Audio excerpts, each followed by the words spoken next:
The story begins at a Hong Ki restaurant, where Hong Ki was on a date with a girl he met through a matchmaking agency. Despite his intentions of settling down, the date doesn't go smoothly. The girl is more engrossed in her phone than paying attention to him. Adding to the odd atmosphere, the restaurant appears deserted except for a few gamblers. When the girl abruptly decides to leave due to some urgent matter, Hong Ki insists she pays her share of the bill since he didn't eat much.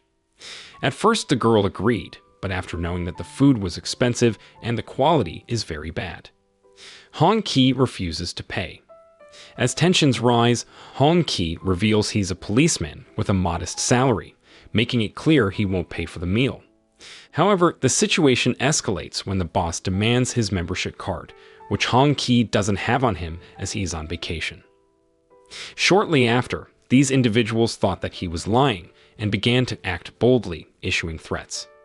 Hong Ki remained composed and attempted to make a phone call, but someone forcefully took his phone. This behavior infuriated him. Unaware of his true identity, they insulted Hong Ki. However, he easily overpowered these criminals. The boss started to panic as all his associates were defeated. Meanwhile, the girl became frightened, and a crowd started gathering outside the shop as officers arrived. The boss then sought justice by complaining about Hong Ki's actions as he had defeated his associates and refused to pay for the food. Upon seeing Hong Ki, the officer greeted him with respect, realizing he was the ninth brother who had dismantled the largest gang in Beijing. Hong Ki revealed that the restaurant was operating a matchmaking agency and engaging in fraudulent activities by selling overpriced food, shocking the officer. Hong Ki participated in a blind date, and the officer immediately reprimanded those involved for attempting to deceive him. The boss finally understood Hong Ki's true identity and scolded the girl for her mistake. Despite apologies from everyone, Hong Ki remained indifferent. On the other hand, at the Fang Huan Cultural Arts Building, a performer named Guozi entertained the audience alongside his wife, Du Bao. When Guozi called her onto the stage, Du Bao began to dance. However, the night turned into a nightmare for the couple. Zhen Sunjung, the hall's owner, and Ma Kang, a business sponsor, expressed interest in Du Bao, particularly enjoying her dance. In the dressing room, when all the other girls had left, Sunjung entered and introduces Ma Kang, who presented Du Bao with money as a gift. Sunjung then left, leaving Du Bao alone with Ma Kang, who began to make advances towards her. Du Bao became anxious and requested to leave, but Ma Kang threatened to have her husband arrested if she did, knowing he had a history of drug addiction. Fearing for her husband's safety, Du Bao reluctantly complied, allowing Ma Kang to take advantage of her. Meanwhile, Guozi was busy searching for his wife, when Sunjung pressured him to drink. The following day, Guozi arrived at Ma Kang's establishment enraged, brandishing his machete. He was outraged by Ma Kang's actions towards his wife. Ma Kang, as a notorious gangster with numerous illegal business, was unafraid of anyone. He commanded Guozi to leave, satisfied with his possession of Guozi's wife. Shortly after, Ma Kang's thugs then assaulted Guozi, while Ma Kang tossed a stack of money as payment for Guozi's wife. Seeing this, Guozi could only cry as his dignity was shattered. Shortly after, the couple sat on the rooftop, with Guozi lost thought and empty stares. Du Bao also there and gazed sadly at her disheartened husband. Guozi then apologized to his wife, acknowledging his failure to protect her honor and accepting blame for the situation. Eventually, Guozi do the unthinkable, and Du Bao also do the same. The following day, Hong Ki arrived at the office that morning, only to discover that Lu Dong had also been transferred to Beijing and was now working in the same office. That day, Hong Ki returned from his leave, allowing him to resume his duties. Hong Ki then received a call informing him of the passing of his friend, Guozi, whom he knew from before. Shortly after, Hong Ki visited Guozi's house to offer condolences and words of comfort to his mother. Despite Guozi's history of drug addiction, Hong Ki had once arrested him, but also helped him overcome his addiction, and Guozi's sudden demise came as a shock for him. Surprisingly, Du Bao survived the incident but remained unconscious with severe injuries. Sun Jung, as the building owner, arrived to express condolences and provide financial support to Guozi's mother. Sun Jung also pretended to check on Du Bao's condition, and later he reported it to Ma Chang. Meanwhile, Lu Dong felt that Hong Ki should find a new girlfriend after his breakup with Tu Zi. He sent photos of potential matches to Hong Ki's phone, encouraging him to consider dating one of them. Reluctantly, Hong Ki followed Lu Dong's suggestion and brought one of the matched women to the restaurant where he had been deceived before. He encountered various types of women, some inquiring about his income, while others expressed a desire to raise animals after marriage, despite Hong Ki's allergy to pets. In the end, none of the women seemed suitable, and when it was time to settle the bill, the boss didn't dare to overcharge anymore. One day, Hong Ki encountered a girl named Yan Yan at a fast food restaurant. Observing her behavior, he sensed that Yan Yan was compelled to meet him. She confessed that her family had forced her to come and revealed she already had a partner. When Hong Ki accidentally spilling Yan Yan's drink, he noticed signs of drug use on her hands and neck, indicating possible experiences of physical violence. Though he wanted to inquire further, someone arrived in a car and became furious. This person turned out to be Yan Yan's boyfriend, Chong Lin, who harshly mistreated her, prompting Hong Ki to intervene with a direct kick to Chong Lin. Seeing this, Yan Yan begged Hong Ki to release her boyfriend, despite previously threatening Hong Ki. Eventually, Chong Lin left with Yan Yan, who had no choice but to obey and accompany him to a nightclub. Intrigued, Hong Ki followed them and was captured on CCTV entering the club. Immediately, he was surrounded and taken to a secluded area by the guards. Shortly after, Chong Lin reappeared, attempting to force Hong Ki into following him, but Hong Ki proved to be too formidable for them. Seeing Chong Lin's fear, a superior figure intervened, prompting Chong Lin to complain.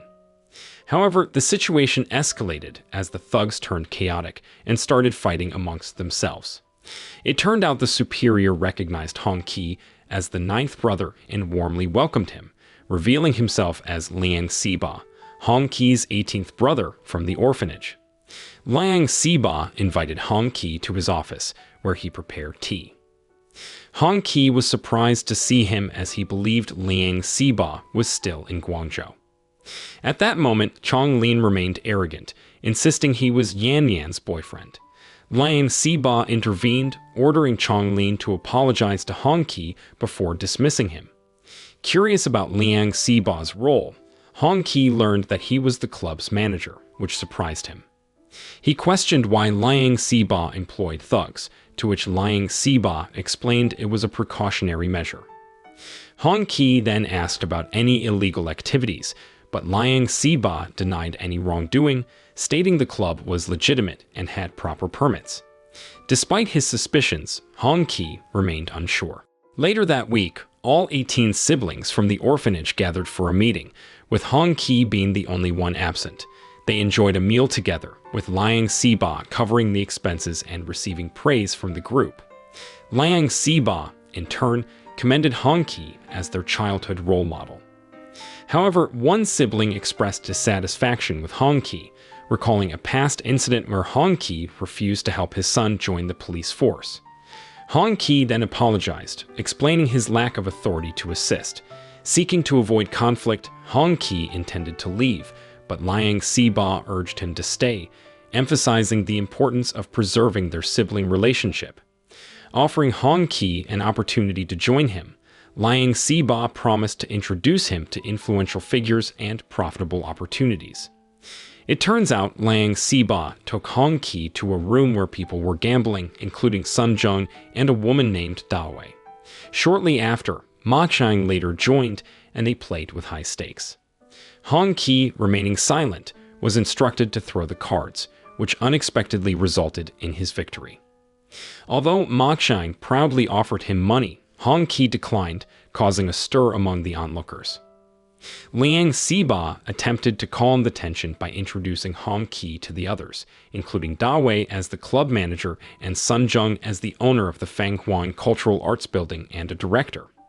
Sun Jung and Ma Kang, the most respected figure, shook hands with Hong Ki. However, Dawei protested against the sudden introduction, realizing that Hong-ki was a policeman, a profession they belittled due to its low income. Unhappy with the situation, Hong-ki wanted to leave, but Liang Siba tried to persuade him to stay. As they prepared to depart, Ma Chang called out to Hong-ki, requesting his evaluation of women who would work as artists for him. At the same time, 4 girls entered, and one of them revealed she was married, which piqued Ma Chang's interest. Despite her initial refusal, Ma Chang's men threw money, persuading her to agree to entertain him for a month. It emerged that the girl's husband also worked with Ma Chang, and he was informed that his wife would now accompany him. Witnessing the scene, Hong-ki grew furious. However, Ma Chang asserted that everyone had a price, insinuating that even Hong-ki could be bought. Hong-ki realized the entire scenario was orchestrated to embarrass him. Eventually, Ma Chang returned the girl to her husband, claiming it was all a joke, further fueling Hong-ki's anger. Driving home in his car, Hong-ki pondered the connection between Sun Jung's appearance at Guozi's funeral. Shortly after, his detective instincts compelled him to stop his car and investigate further. A week later, while at the office, Hong-ki called Lu Dong, who was in a meeting with their colleague Zhao Yu. At that time, Zhao Yu displayed a whiteboard detailing cases they had worked on over the past week, including photos of Du Bao and Guozi that had died after Do the Unthinkable, while Du Bao was now in a coma. Their problem seemed to involve a man known as Ma Chuang, renowned in Beijing for his ambiguous business dealings and wealth. Where Ma Chang had an interest for combat sports, was generous to thugs, and had a notorious fondness for women. Furthermore, there was Zhen Sunjung, the owner of the Fang Huang Cultural Arts Building.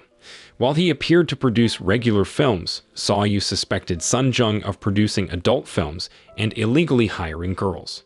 Sunjung was known for his cruelty and interest for snatching girls from other clubs.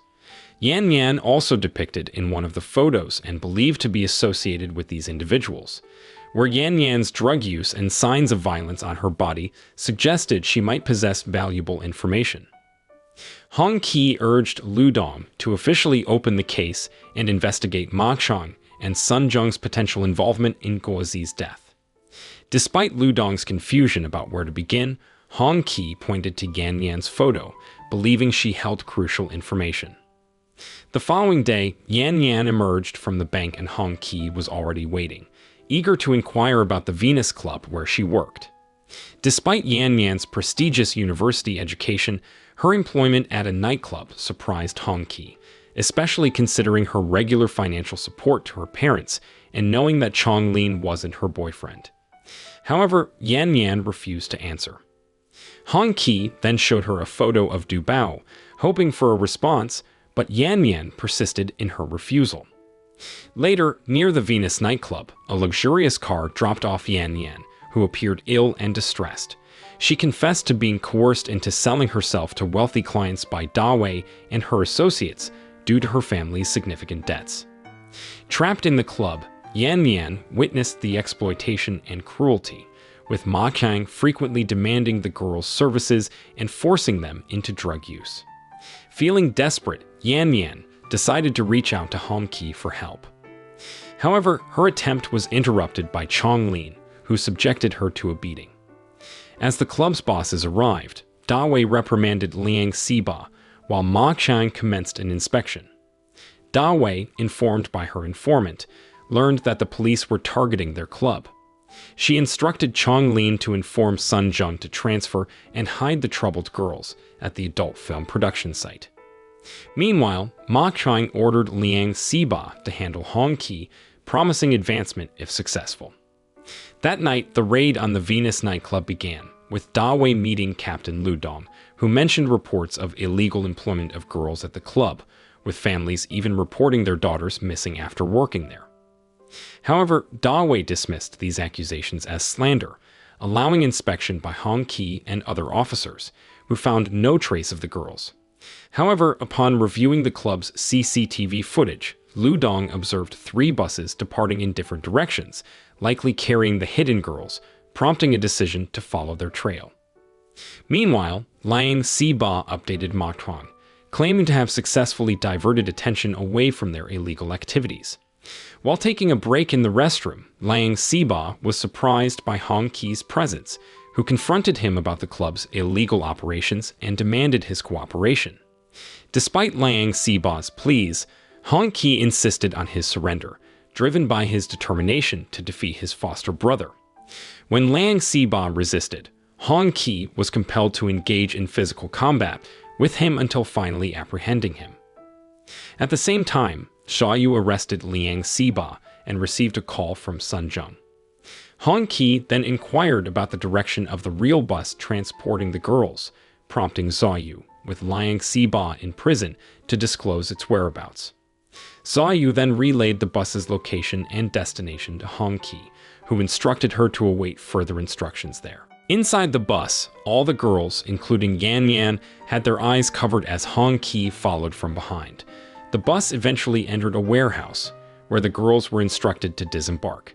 It became apparent that the warehouse was used by Sun Zheng for live streaming and producing adult content for the black market.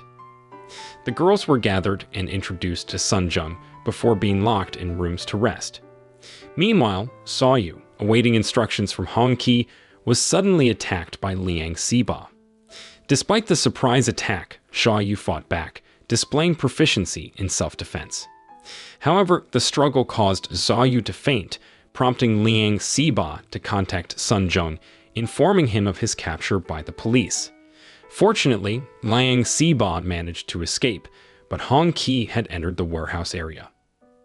Upon arrival, Hong Qi witnessed the criminals forcing the girls to participate in adult film production and intervened to stop them. Aware of Hong Qi's approach, Sun Zheng engaged in a fierce battle with him. Despite Sun Zheng's efforts, Hong Qi remained resilient and ultimately subdued him.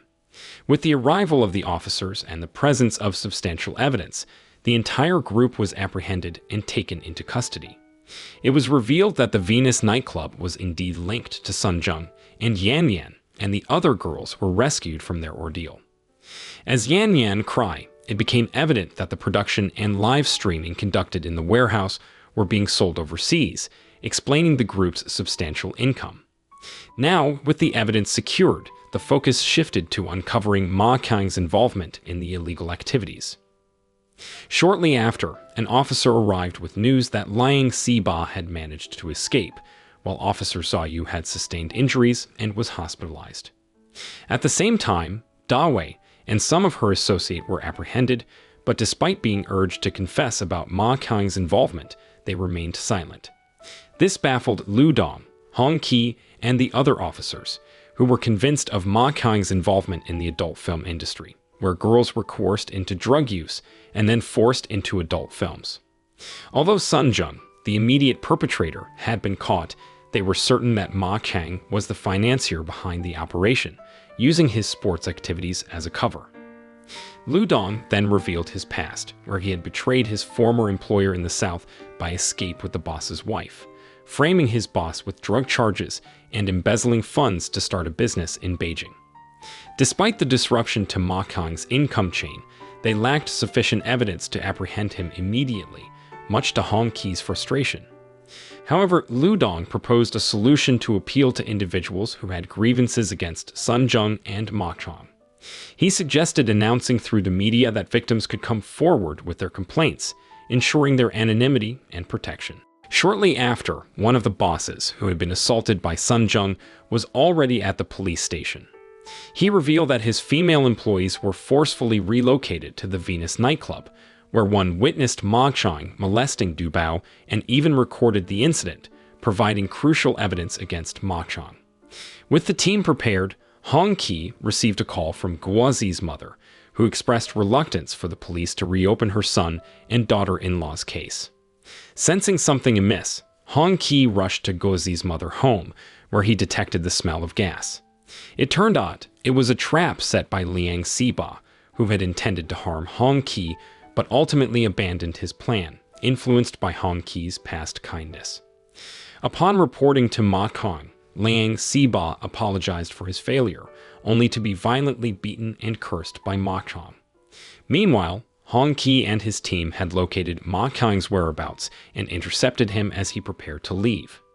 Despite the attack from Ma Qiang's men, Hong Ki swiftly dealt with them, sparking an inevitable confrontation between him and Ma Qiang.